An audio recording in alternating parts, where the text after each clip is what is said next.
بسم اللہ الرحمن الرحیم۔ السلام علیکم دوستو، دنیا بھر کی خبروں میں آج آپ سنیں گے، لیکن اس سے پہلے اگر ہو سکے تو لائک اور سبسکرائب کا بٹن ضرور دبا لیں۔ شکریہ۔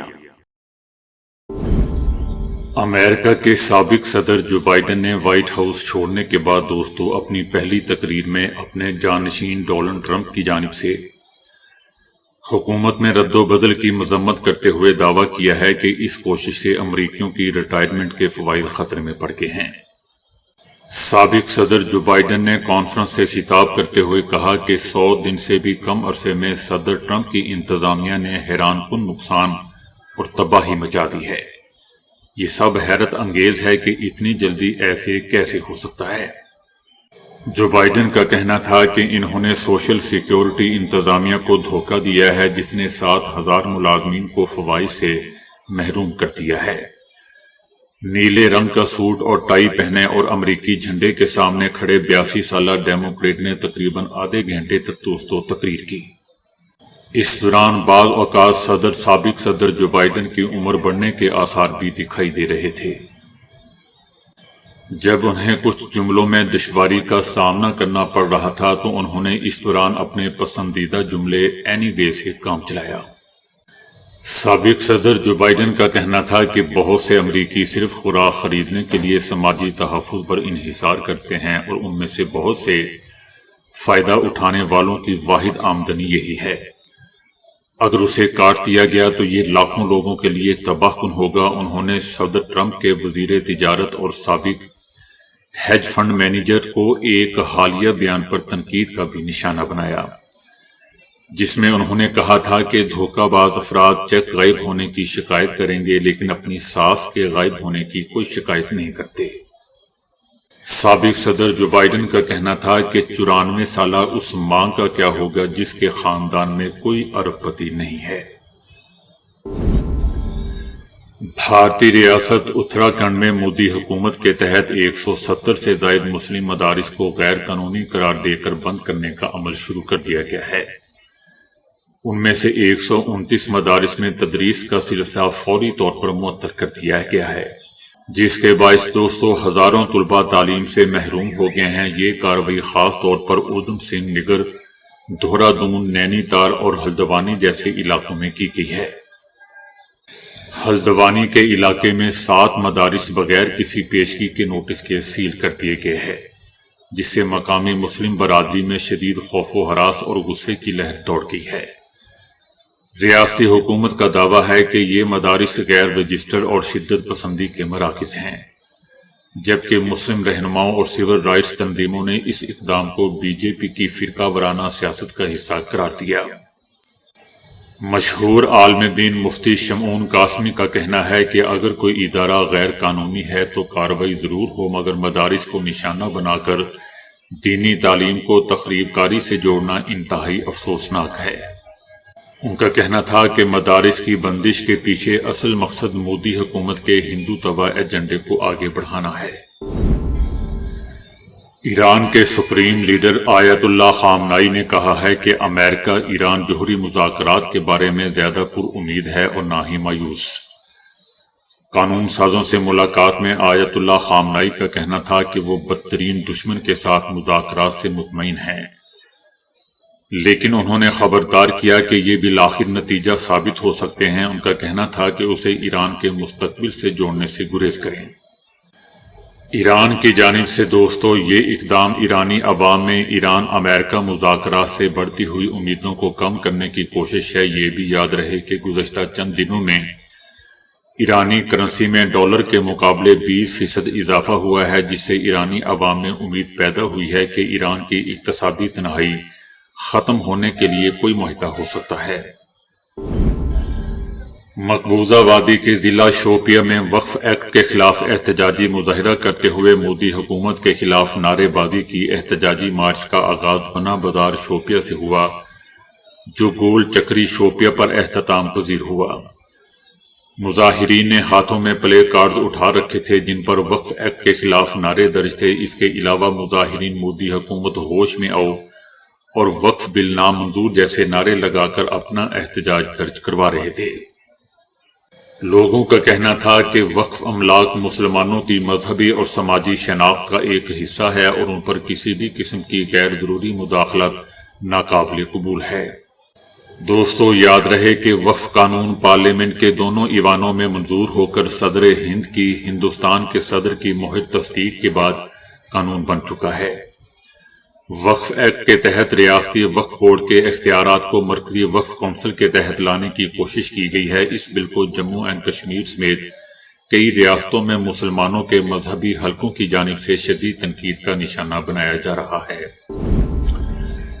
غیر قانونی اسرائیلی شہروں سے چند منٹوں کے فاصلے پر تشکیل پانے والی فلسطینی ریاست ایرانی تخریب کاری کا اڈہ بن جائے گی۔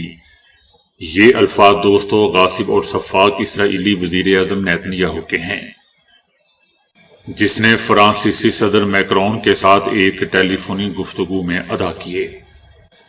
غاصب اسرائیلی وزیر اعظم نیتن یاہو اور اس کے بیٹے کی جانب سے فرانسیسی صدر میکرون کے خلاف حالیہ بیان بازی کے بعد نیتن یاہو اور میکرون نے پہلی بار ٹیلی فونی گفتگو کی۔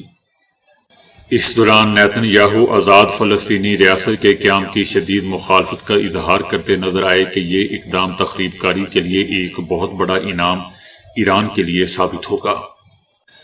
غاصب صہیونی نیتن یاہو کا کہنا تھا کہ ابھی تک فلسطینی اتھارٹی سمیت کسی بھی فلسطینی ادارے نے 7 اکتوبر کی مذمت نہیں کی، جبکہ فلسطینی اتھارٹی کے اندر بچے اسرائیل کو تباہ کرنے کی تربیت حاصل کرتے ہیں اور فلسطینی اتھارٹی کی جانب سے یہودیوں کو قاتلوں کو مالی پاداش دی جاتی ہے۔ فرانسیسی صدر نے دوستو بظاہر غزہ میں جنگ بندی پر زور دیتے ہوئے کہا کہ صرف جنگ بندی ہی اسرائیلی قیدیوں کی رہائی کی ضمانت ہے، جبکہ غزہ میں عام شہریوں کے لیے انسانی امداد کی تمام گزرگاہوں کا دوبارہ کھولنا ایک اہم ضرورت ہے۔ امریکہ غاصب صہیونی رجیم اور ان کے ہواری عرب ممالک کی جانب سے فلسطینی مزاحمت کو غیر مسلح کرنے کے مطالبے پر غزہ کے عوام نے اعلان کر دیا ہے کہ وہ اپنے گھروں کی تعمیر نو کے بدلے مزاحمت کے ہتھیار ڈلوانے کو کسی صورت تیار نہیں۔ غزہ کے لوگوں میں سے ایک بڑی تعداد کا کہنا تھا کہ ہتھیار ہماری عزت، وقار اور ہماری آن ہیں، اور ہم کبھی بھی اپنے ہتھیار حوالے کرنے پر راضی نہیں ہوں گے۔ اس حوالے سے ایک فلسطینی شہری کا کہنا تھا کہ ہم کسی صورت راضی نہیں ہوں گے کہ فلسطینی مزاحمت کو غیر مسلح کیا جائے، چاہے ہمیں کتنی ہی غذائی قلت کا سامنا کیوں نہ ہو۔ ہم کسی صورت نہیں چاہتے کہ مزاحمت اپنے ہتھیار ڈال دے۔ غزہ کے لوگوں کا کہنا تھا کہ ہم ہتھیار ڈالنے کی بجائے اسے اپنے خیموں میں رہنے کو ترجیح دیں گے۔ ہم ہتھیاروں کو کبھی نہیں ڈالیں گے بلکہ اسے اپنے ساتھ اور اپنے خیموں میں رکھیں گے۔ امریکہ اور چائنا کے درمیان جاری تجارتی کشیدگی میں مزید اضافہ ہو گیا ہے۔ امریکی صدر ٹرمپ نے چینی درآمدات پر ٹیرف کی شرح 245% تک بڑھا دی ہے۔ یہ اعلان ایسے وقت میں سامنے آیا ہے جب چائنا نے امریکی پابندیوں کے جواب میں اپنی ایئر لائنز کو مزید بوئنگ طیارے وصول کرنے سے روک دیا ہے۔ چائنا کی جانب سے امریکی طیارہ ساز کمپنیوں کے پرزے اور آلات خریدنے پر بھی پابندی عائد کر دی گئی ہے۔ دوسری طرف وائٹ ہاؤس کا کہنا ہے کہ گیند اب چائنا کے کورٹ میں ہے۔ چائنا کو امریکہ کے ساتھ معاہدہ کرنا ہوگا، ہمیں ان کے ساتھ معاہدہ کرنے کی ضرورت نہیں۔ جبکہ چائنا نے اپنے رد عمل میں کہا ہے کہ وہ محاذ آرائی نہیں چاہتے لیکن خاموش بھی نہیں رہیں گے۔ ان کا کہنا ہے کہ اگر امریکہ واقعی مذاکرات کے ذریعے مسئلہ حل کرنا چاہتا ہے تو اسے دھمکیوں اور دباؤ کی پالیسی ترک کرنا ہوگی اور برابری کی بنیاد پر بات چیت کرنی ہوگی۔ چائنا نے خبردار کیا کہ امریکی ٹیرف میں اضافہ امریکہ کی عظمت بحال نہیں کر سکتا اور کبھی نہیں کر سکتا۔ امریکہ نے چائنا کو عالمی سطح پر تنہا کرنے کے لیے ایک نیا منصوبہ تیار کر لیا ہے جس میں ٹیرف مذاکرات کو بطور ہتھیار استعمال کیا جائے گا۔ امریکہ 70 سے زائد ممالک سے مطالبہ کرے گا کہ وہ چائنا کے ساتھ تجارت کو محدود کریں۔ ان ممالک سے کہا جائے گا کہ اگر وہ امریکی ٹیرف سے بچنا چاہتے ہیں تو انہیں اپنی سرزمین پر چینی کمپنیوں کی موجودگی ختم کرنا ہوگی اور چائنا کو سامان کی ترسیل کی اجازت نہیں دینی ہوگی۔ امریکی میگزین کا کہنا ہے کہ یہ حکمت عملی بظاہر چائنا پر عالمی اقتصادی دباؤ بڑھانے اور اس کی رسد اور رسائل کی راہیں محدود کرنے کے لیے تیار کی جا رہی ہے۔ یہ اقدام دوستو ایسے وقت میں سامنے آیا ہے جب امریکہ اور چائنا کے درمیان معاشی کشیدگی میں مسلسل اضافہ ہو رہا ہے۔ ٹرمپ ایک احمق شخص ہے، یہ کہنا ہے دوستو لیونل یو نامی شخص کا، جو ایک ایسی کمپنی کے مالک ہیں جس میں بنائی جانے والی مچھردانیاں امریکہ کے معروف وال مارٹ سٹور پر سب سے زیادہ بکنے والی اشیاء میں سے ایک تھیں، مگر اب ان مچھردانیوں کی ایک بڑی کھیپ چائنا میں واقع اس کمپنی کے گوداموں میں پڑی ہے، اور یہ تب تک وہیں رہے گی جب تک امریکی صدر ٹرمپ اپنے ملک آنے والی تمام چینی مصنوعات پر عائد کردہ 245% ٹیرف یا اضافی ٹیکس ختم نہیں کر دیتا۔ یہ چائنا کے اعتبار سے دوستو ایک چھوٹی کمپنی ہے جس میں 400 ملازمین کام کرتے ہیں۔ امریکہ اور چائنا کے درمیان جاری اقتصادی جنگ سے بری طرح متاثر ہونے والی یہ کوئی واحد چینی کمپنی نہیں ہے۔ اس شخص کا کہنا ہے کہ ہم پریشان ہیں کہ اگر ٹرمپ نے اپنا فیصلہ نہ بدلا تو ہماری فیکٹری کے لیے یہ بہت خطرناک ہوگا۔ ایک اور لڑکی ایمی کہتی ہے کہ ہماری کمپنی نے اپنی پیداوار ابھی سے روک دی ہے، تمام مصنوعات گودام میں پڑی ہوئی ہیں۔ دوستو چائنا کے شہروں کے تجارتی مراکز میں ہر جگہ اس سے ملتی جلتی کہانیاں دہرائی جا رہی ہیں۔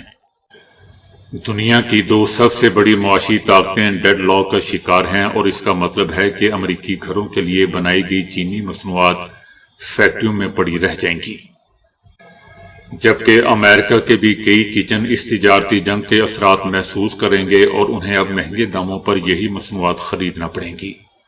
جبکہ چائنا نے بھی مزاحمت دکھائی ہے اور کہا ہے کہ وہ آخری حد تک تجارتی جنگ لڑیں گے۔ چائنا کے لوگ بھی کہتے ہیں کہ اگر امریکہ چاہتا ہے کہ ہم برآمدات نہ کریں تو انہیں انتظار کرنے دے، چائنا میں ہماری اپنی مقامی بہت بڑی مارکیٹ ہے، ہم پہلے چینی شہریوں کو بہترین مصنوعات دیں گے۔ چائنا کی دوستو 1.4 ارب آبادی ہے اور بظاہر یہ ایک بہت بڑی مقامی مارکیٹ ہے۔ اگرچہ دوستو چائنا دیگر ممالک کے مقابلے اس مسئلے سے نمٹنے کے لیے بہتر حالت میں ہے، تاہم حقیقت یہ ہے کہ چائنا کی معیشت برآمدات پر چلتی ہے۔ گزشتہ سال چینی برآمدات ملک کی معاشی پیداوار کے قریب نصف تھی۔ چائنا کو دوستو دنیا کے لیے ایک بڑی فیکٹری بھی سمجھا جاتا ہے۔ اندازہ ہے کہ چائنا میں تقریباً 1 سے 2 کروڑ افراد صرف ان اشیاء کی تیاری کے منصوبوں پر کام کرتے ہیں جنہیں امریکہ برآمد کرتا ہے۔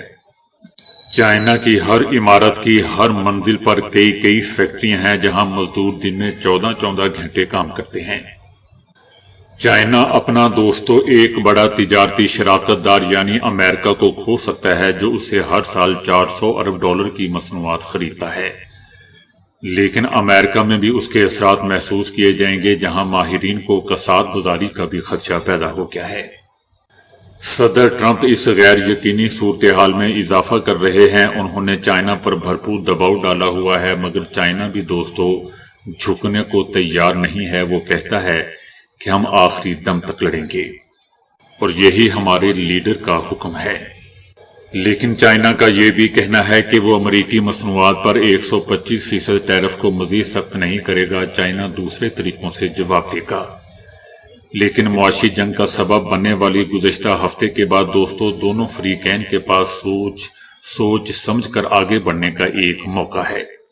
اطلاعات آ رہی ہیں کہ چائنا اور امریکہ کے بیچ بہت کم رابطہ ہو رہا ہے۔ دونوں فریقین جلد مذاکرات کے لیے رضامند دکھائی نہیں دیتے۔ لوگوں کا کہنا ہے کہ ہمیں نئی یورپی مارکیٹس کے کھلنے کی امید ہے، شاید سعودی عرب یا ظاہر ہے روس، اور کئی لوگوں کو لگتا ہے کہ چائنا میں اب بھی آمدن کمانے کے مواقع موجود ہیں۔ تو دوستو ابھی کے لیے اتنا ہی۔ ویڈیو کو لائک اور شیئر کرنے کا بہت بہت شکریہ۔